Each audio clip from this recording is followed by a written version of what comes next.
हिंदुस्तान में कि हिंदुस्तान के बाहर है। अजमेर में जो पैदा हुए, पता चला गरीब नवाज के दुनिया में आने से 100 साल पहले इस हिंदुस्तान में इस्लाम का झंडा सैयद सालार मसूद गाजी ने लहराया। हम अपनी किस्मत पे नाज करते हैं, हम अपनी किस्मत पे फख्र करते हैं। और हम क्या बड़े बड़े औलियाए किराम उस बारगाह में आए हैं तो कोई पंजों के बल चला, कोई घुटनों के बल चला। और यही कहते हैं कि ज़मीने हिंद पर तेरा बड़ा एहसान है गाजी, ज़मीने हिंद पर तेरा बड़ा एहसान है गाजी, यहाँ के ज़र्रे ज़र्रे में तेरा फैज़ान है गाजी। और मसाजिद हो, मदारिस हो, अजाने हो, नमाजें हों, यहाँ जो कुछ भी है तेरा ही तो फैज़ान है गाजी। और जनाबे खिज़्र को देखा है अक्सर तेरी गलियों में। ये मैं नहीं कहता, मखदूम अशरफ जहांगीर सिमनानी के किछौछा शरीफ वाले कहते हैं कि मैंने एक दिन में 70 मरतबा खिज़्र अलैहिस्सलाम को उनके आस्ताने पर देखा। और मखदूम अशरफ जहांगीर सिमनानी से किसी ने पूछा कि उस दरबार की शान बताओ, तो मखदूम अशरफ जहांगीर सिमनानी कहते हैं उस दरबार की शान मुझसे क्या पूछते हो, मेरे जैसे 70 गौसुल आलम उस दर की दरबानी करते हैं। वो मकाम है सरकार सैयद सालार मसूद गाजी का। तो आपने कलाम बहुत सुने हैं, आज दिल कर रहा है कि मैं 2-3 शेर पढ़ूं। नूर भाई, आज दिल कर रहा है, वरना नाते बहुत हुई हैं, बहुत देर से नाते हो रही हैं, लेकिन आज दिल चाह रहा है पढ़ूं चंद अशार। सुनेंगे आप? ये फैसल रब्बानी साहब कहाँ गए भाई? सुनिए। हाँ, रहीम भाई माशाल्लाह। नबी से मिलाएंगे मसऊद गाजी, नबी से मिलाएंगे मसऊद गाजी, नबी से मिलाएंगे मसऊद गाजी, हमें बख्शवाएंगे मसऊद गाजी, हमें बख्शवाएंगे मसऊद गाजी, नबी से मिलाएंगे मसऊद गाजी। तुम ही दो हमें अपने बाबा का सदका, तुम ही दो हमें अपने बाबा का सदका, कहीं हम न जाएंगे मसऊद गाजी, कहीं हम न जाएंगे मसऊद गाजी, नबी से मिलाएंगे मसऊद गाजी। मैं रोज़े जज़ा से बहुत मुतमईन हूँ, मैं रोज़े जज़ा से बहुत मुतमईन हूँ, मैं रोज़े जज़ा से बहुत मुतमईन हूँ, मेरे काम आएंगे मसऊद गाजी, मेरे काम आएंगे मसऊद गाजी, नबी से मिलाएंगे मसऊद गाजी, हमें बख्शवाएंगे मसऊद गाजी। और उस आस्थाने पे आप जाकर देखें, हर वक्त वहां भीड़ मिलती है मंगतों की, चाहने वालों की। और वहां मुसलमानों से ज्यादा गैर मुस्लिम नजर आते हैं, मुसलमानों से ज्यादा गैर मुस्लिम। बिला तफरीक़े मजहबो मिल्लत मेरे गाजी सबकी झोली भर रहे हैं। जैसी मोहब्बत लेके आता है इंसान, वैसा ही गाजी के आस्थाने से उसको फैजान मिलता है। तेरे दर से गैरों ने भी खूब पाया, तेरे दर से गैरों ने भी खूब पाया, तो हम क्यों न पाएंगे मसऊद गाजी, तो हम क्यों न पाएंगे मसऊद गाजी। कोई भी हमें रोक सकता नहीं है, जो हमको बुलाएंगे मसऊद गाजी, जब हमको बुलाएंगे मसऊद गाजी, मदीना दिखाएंगे मसऊद गाजी, नबी से मिलाएंगे मसऊद गाजी। अब दुरूद पाक पढ़ें। अल्लाहुम्मा सल्ली अला सय्यिदिना व मौलाना मुहम्मदिन व बारिक वसल्लम सलातन व सलामन अलैका या रसूल अल्लाह सल्लल्लाहु ताला अलैहि वसल्लम। मैंने 15वें पारे की एक आयत करीमा तिलावत करने का शरफ हासिल किया। परवरदिगार आलम कुरान मजीद में इरशाद फरमाता है, व क़ज़ा रब्बुका अल्ला तअबुदू इल्ला इय्याहु व बिल वालिदैनि इहसाना। हुक्म दिया तेरे रब ने कि अपने रब के सिवा किसी की बंदगी ना करो, व बिल वालिदैनि इहसाना, और अपने माँ बाप के साथ में भलाई करो, अपने माँ बाप के साथ में हुस्ने सुलूक करो। कब हुस्ने सुलूक करना है, कब उनके साथ भलाई करना है? आगे रब फरमाता है, इम्मा यबलुगन्ना इंदकल किबरा अहदुहुमा औ किलाहुमा, जब वो दोनों बुढ़ापे को पहुंच जाएं या उनमें का कोई एक बुढ़ापे को पहुंच जाए, फला तकुल्लाहुमा उफ, तो उन्हें उफ भी मत कहो, उन्हें उफ भी मत कहो। वला तनहरहुमा, और न उनको झिड़को, न उनसे तेज तर्रारी से बात करो, न उनसे जुबान दराजी करो। वक़ुल लहुमा क़ौलन करीमा, जब भी बोलो तो मोहब्बत के साथ में बोलो, जब भी बोलो तो प्यार के साथ में बोलो। उलमा फरमाते हैं, औलाद को अपने माँ बाप से ऐसे बात करनी चाहिए जैसे एक गुलाम अपने आका से बात करता है, जैसे एक नौकर अपने मालिक से बात करता है। आगे मेरा रब फरमाता है, वक़्फ़िद लहुमा जनाहा ज़ुल्ल मिनर रहमा वक़ुर रब्बिरहमहुमा कमा रब्बयानी सगीरा। अल्लाह फरमाता है, और अपने माँ बाप के लिए मेहरबानी का बाजू बिछाओ, अपने माँ बाप के लिए मेहरबानी का बाजू बिछाओ, और ऐसे दुआ करो, ए अल्लाह मेरे माँ बाप पर ऐसा रहम फरमा जैसा उन्होंने बचपन में मेरे ऊपर रहम किया। ये कुरान में रब ने हमें हुक्म दिया।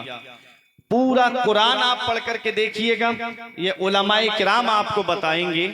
पूरे कुरान में अल्लाह ने जहां जहां अपने हुकूक बयान फरमाए हैं, ठीक उसके बाद में अल्लाह ने माँ बाप के हुकूक बयान फरमाए। क्यों? हुकूकुल्लाह के बाद में हुकूकुल इबाद में, यानी बंदों के हक में सबसे बड़ा हक जिसका है वो माँ बाप का है। अल्लाह के हुकूक की अदायगी के बाद में सबसे बड़ा हक माँ बाप का है।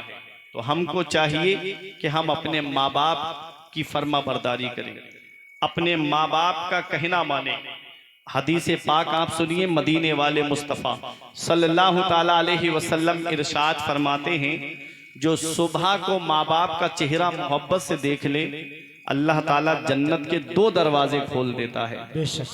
अगर एक इंतकाल कर गया है, एक मौजूद है, तो जो मौजूद है उसका चेहरा मोहब्बत से देख ले तो अल्लाह ताला जन्नत का एक दरवाजा खोल देता है।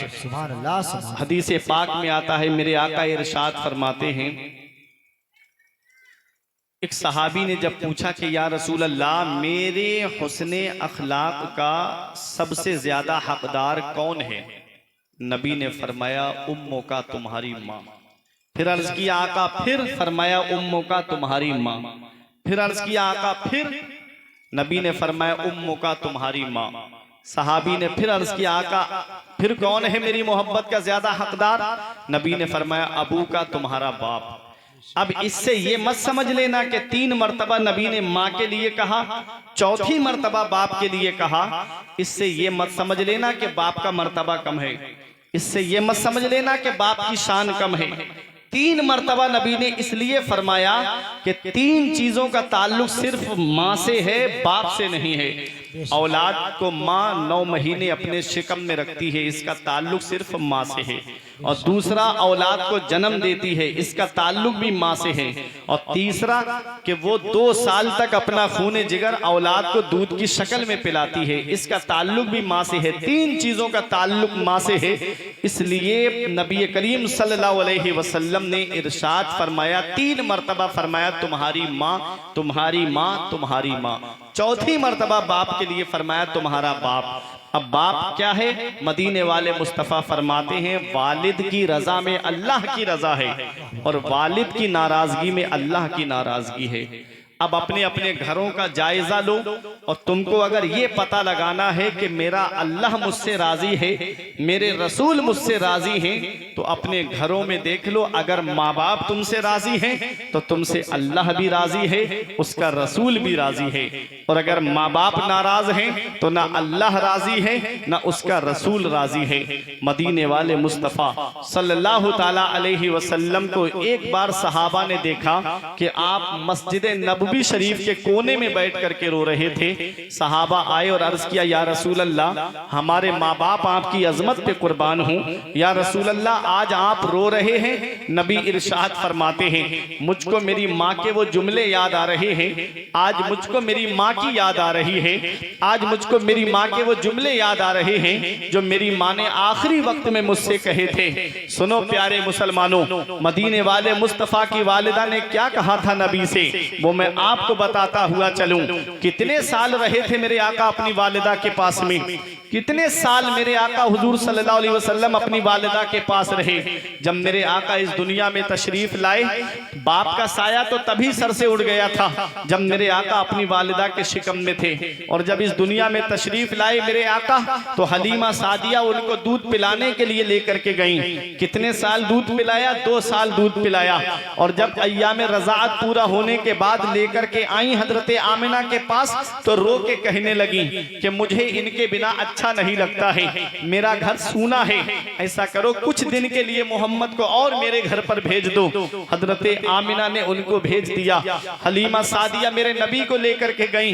कितने साल और रखा? 2 साल और रखा।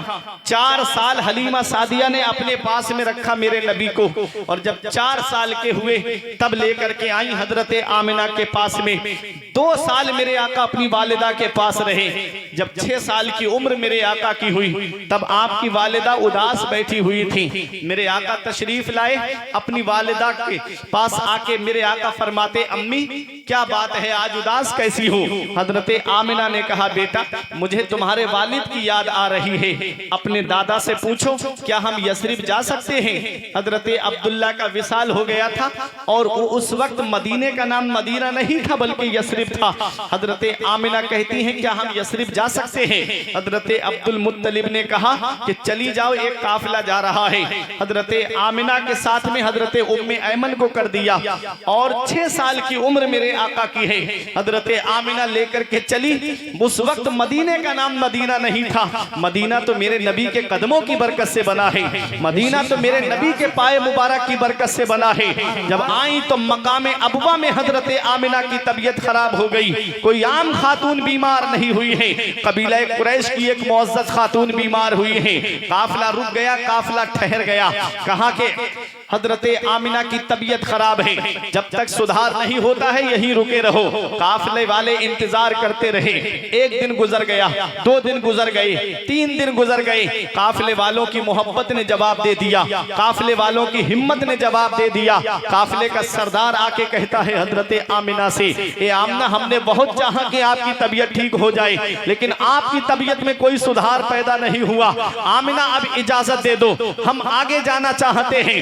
हजरत आमिना फरमाती है, एक काफिले वालों सुनो, तुम्हें जाना है तो शौक से चले जाओ, मुझे किसी के सहारे की जरूरत नहीं है, मेरी हिफाजत के लिए रब्बे काबा की रहमत काफी है। काफिला चला जाता है। अब बज़ाहिर कोई मर्द नहीं है हजरत आमिना के पास में। 6 साल की उम्र मेरे आका की है, और साथ में बांधी उम्मे ऐमन है। वो अरब की चिलचिलाती हुई धूप, वो अरब की शिद्दत की गर्मी, हर तरफ दरख्तों के बबूल के दरख्त ही दरख्त नजर आ रहे थे, पहाड़ियां पहाड़ियां ही पहाड़ियां नजर आ रही थी। उस वक्त पर हजरत आमिना पे वो वक्त आया जो सब पे आना है, वो घड़ी आई जो सब पे आनी है, वो टाइम आया जो सब पे आना है, वो लम्हा आया जो सब पे आना है। ऐ गोकुला माफी के जिंदा दिल मुसलमानों, वो वक्त आता है जो सब पे आना है। नबी करीम की वालिदा पे जब जाकनी का आलम तारी हुआ, जिसके बारे में इल्मी साहब फरमाते हैं, याद रख हर आन आखिर मौत है, बंतु मत अनजान आखिर मौत है, मरते जाते हैं हजारों आदमी, आकिलो नादान आखिर मौत है, बारहा इल्मी तुझे समझा चुके, मान या मत मान आखिर मौत है। जब जाकनी का आलम तारी होता है, नबी ने देखा माँ का साया सर से उठने वाला है, मुशफिका माँ का साया सर से उठने वाला है। नबी ने अपनी माँ के सर को अपने मुबारक जानू पे रख लिया, नबी अपनी माँ का सर दबाने लगे। जन्नत की हूरों ने कहा या रसूल अल्लाह, हमें इजाजत दें, हम आपकी माँ की खिदमत करें। तो नबी का किरदार बोल रहा था, नबी का कैरेक्टर बोल रहा था, नबी का अखलाक बोल रहा था, नबी की सीरत बोल रही थी, नबी का उसवाए हसना बोल रहा था कि माँ की खिदमत का हक नर्सों और नौकरानियों की ड्यूटी लगा के अदा नहीं होता है। माँ की खिदमत का हक तब अदा होता है जब बेटा खुद अपनी माँ की खिदमत करता है। नबी अपनी माँ का सर दबा रहे हैं, आंखों से आंसू निकले मेरे आका के, हजरत आमिना के चेहरे पर गिरे। हजरत आमिना ने आंखें खोल के देखा कि नबी रो रहे हैं, अपना हाथ नबी के चेहरे पर फेरते हुए कहा, मत रो मेरे लाल, तू दुनिया में रोने के लिए नहीं आया है, आंसू मत बहा मेरे लाल, तू दुनिया में आंसू बहाने के लिए नहीं आया है। अरे बच्चे माँ बाप की मौत पे इसलिए रोते हैं कि माँ बाप के बाद में बेसहारा हो जाएंगे। मेरे लाल तू किसी के सहारे का मोहताज नहीं है, तेरा खुदा तेरा सहारा है और तू सारी खुदाई का सहारा है।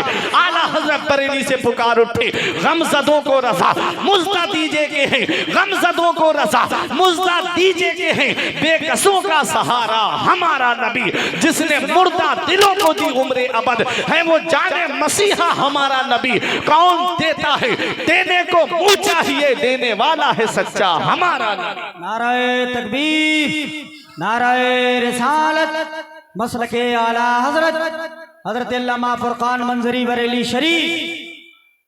नबी की आंखों में आंसू।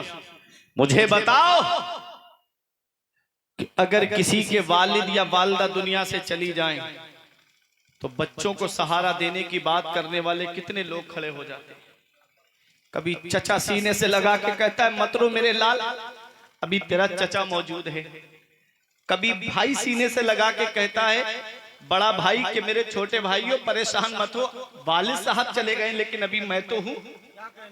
कभी ताऊ सहारा देने की बात करता है, कभी मामू सहारा देने की बात करते हैं, कभी खालू सहारा देने की बात करते हैं, कभी फूफा सहारा देने की बात करते हैं। अरे मेरे आका की अजमत शान पे कुर्बान जाओ, वालिद का साया तो तभी सर से उठ गया था जब मेरे आका अपनी माँ की शिकम में थे।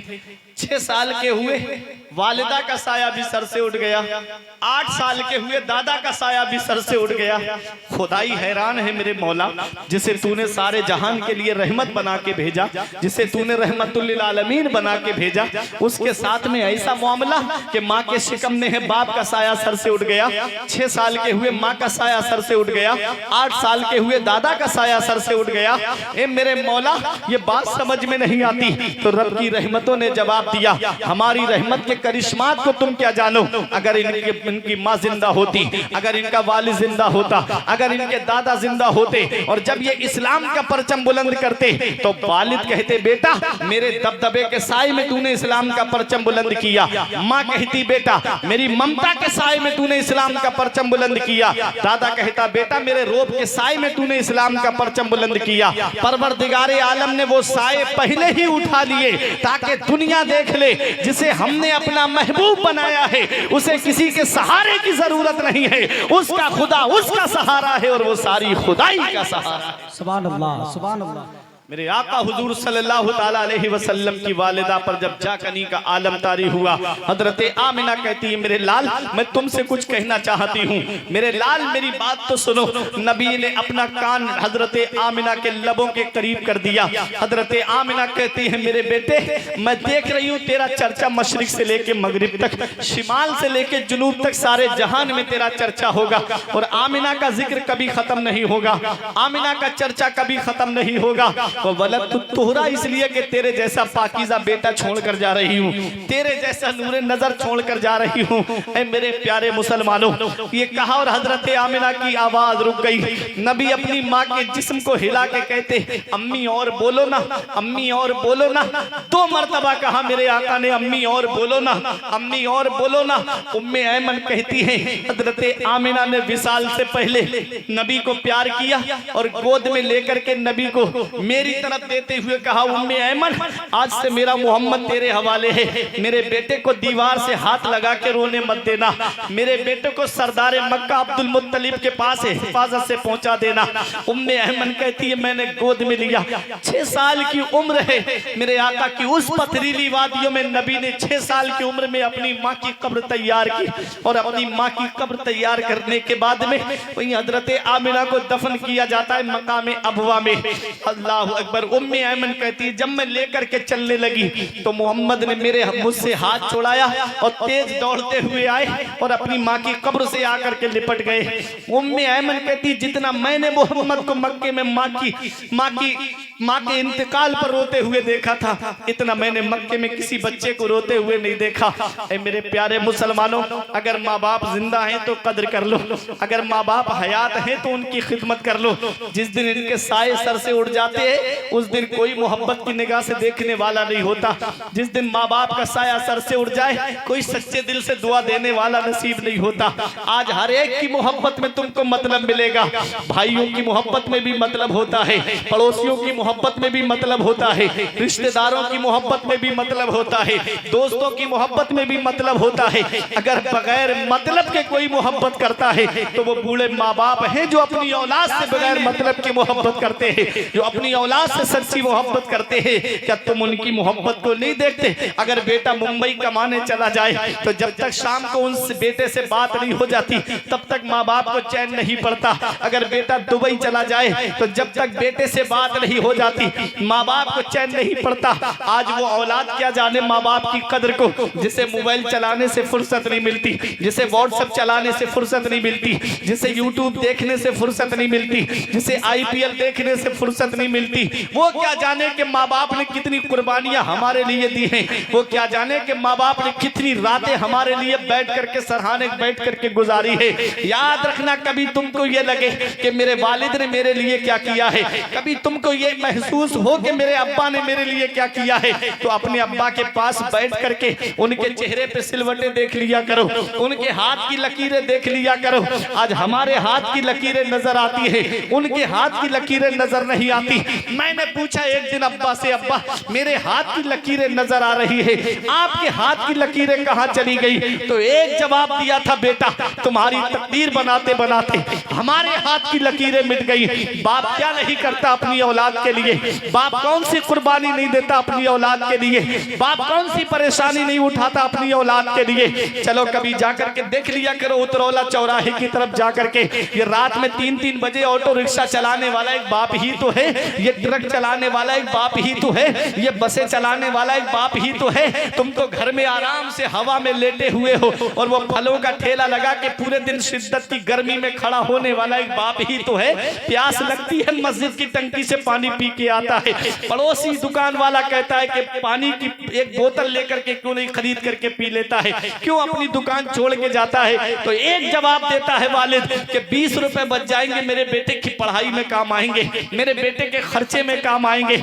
आज वही औलाद जवान हो जाए, 4 पैसे क्या कमाने लगे, माँ बाप का बिस्तर घर से बाहर कर दिया जाता है। आज खुद के कमरे में कूलर चल रहा है, खुद के कमरे में AC चल रहा है और माँ बाप है कि तीनों झोपड़ियों में रह करके अल्लाह का शुक्र अदा कर रहे हैं। क्या इसी दिन के लिए माँ बाप ने औलाद को जवान किया था? क्या इसी दिन के लिए माँ बाप ने औलाद को पाला था? कौन सा चेहरा लेके जाओगे शाफ़े महशर के सामने, कौन सा मुंह लेके जाओगे अपने नबी के सामने? क़यामत में मेरे नबी ने पूछ लिया कि माँ बाप के साथ में कैसा सलूक करके आए हो? क्या कहोगे उनका बिस्तर घर से बाहर कर दिया?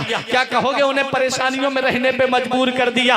आज 100-100 रुपए बेटरों को टिप देने वालों, इधर माँ बाप एक-एक पैसे की दवाई के लिए परेशान है और बेटा दार्जिलिंग की सैर करता नजर आता है। इधर माँ बाप एक एक पैसे के लिए परेशान है और बेटा नैनीताल के चक्कर लगा रहा है। इधर माँ बाप एक एक पैसे के लिए परेशान है और बेटा है कि दोस्तों के साथ में जाकर के होटलों में पार्टियां करके आ रहा है। कुरान में मेरा रब इरशाद फरमाता है, दूसरा पारा रब फरमाता है, सबसे बेहतर खर्चा वो है जो बूढ़े माँ बाप को दिया जाता है।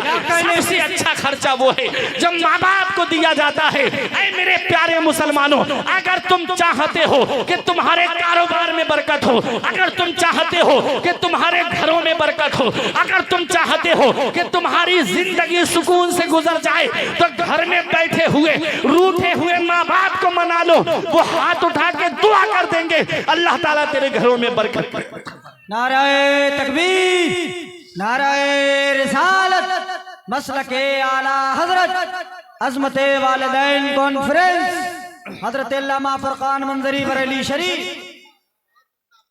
वो हाथ उठा के दुआ कर देंगे, अल्लाह तेरी तकदीर को बदल देगा, अल्लाह तेरी किस्मत को बदल देगा। माँ बाप अल्लाह की बहुत बड़ी नेमत है। इसका पता तब चलता है जब इनकी चारपाई हमारे घर से उड़ जाती है, फिर पता चलता है हम कितनी बड़ी नेमत से महरूम हो गए, फिर पता चलता है कि हम कितनी बड़ी नेमत से महरूम हो गए हैं। मेरे प्यारे मुसलमानों, माँ बाप अल्लाह की कितनी बड़ी नेमत। हमारे बुजुर्गों ने फरमाया, बाप आंगन में लगे हुए पेड़ की तरह होता है। जब शिद्दत की गर्मी पड़ती है, जब शिद्दत की धूप पड़ती है, जब गरम गरम लू के थपेड़े होठों को खुश्क कर देते हैं, तो ऐसी शिद्दत की गर्मी के आलम में आदमी पेड़ के नीचे बैठ जाए उसे सुकून मिल जाता है, पेड़ के नीचे बैठ जाए उसे आराम मिल जाता है, पेड़ के नीचे बैठ जाए उसे राहत मिल जाती है। और पेड़ के पत्ते दोपहर में तोड़ कर देखना, पत्ते ऊपर से गर्म होते हैं, पत्ते ऊपर से तप रहे होते हैं। हमारे बुजुर्गों ने फरमाया, बाप आंगन में लगे हुए पेड़ की तरह है। जिस दिन ये पेड़ आंगन से उखड़ गया,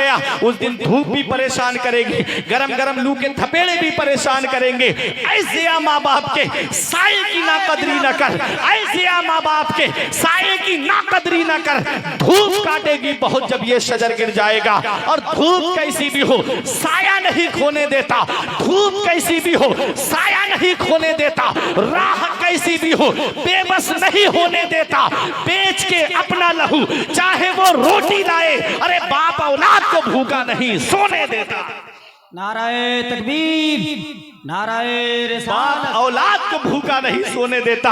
इस वक्त के बारे में तो सोचा भी न था। बेटों से ज़ईफी में हुई खत्म रसाई, घर बार तो बांट लिए शौक से फुरकान, हिस्से में किसी के मगर माँ नहीं आई। वक्त ठुकरा देगा एक दिन मेरी सारी ये कुर्बानियां, दामने उम्मीद में फकत नाकामियां रह जाएंगी। शादियों के बाद बेटे तो अलग हो जाएंगे, बाप के हाथों में फकत बैसाखियां रह जाएंगी। ऐ मेरे प्यारे मुसलमानों, ये 3-3 साल के लिए सऊदी जाने वाला ये एक बाप ही तो है, ये ऑटो रिक्शा चलाने वाला ये एक बाप ही तो है, ये बसें चलाने वाला ये एक बाप ही तो है। जिस दिन इसका साया सर से उठ गया, उस दिन तुम चराग लेके भी ढूंढोगे तो बाप जैसा प्यार करने वाली शख्सियत नहीं मिलेगी, माँ जैसी मोहब्बत करने वाली शख्सियत नहीं मिलेगी। जैसे जैसे दुनिया में दूसरा काबा नहीं है, जैसे दुनिया में दूसरा गुंबद खजरा नहीं है, ऐसे ही दूसरे माँ बाप भी नहीं है। अल्लाह ने जो तुम्हारी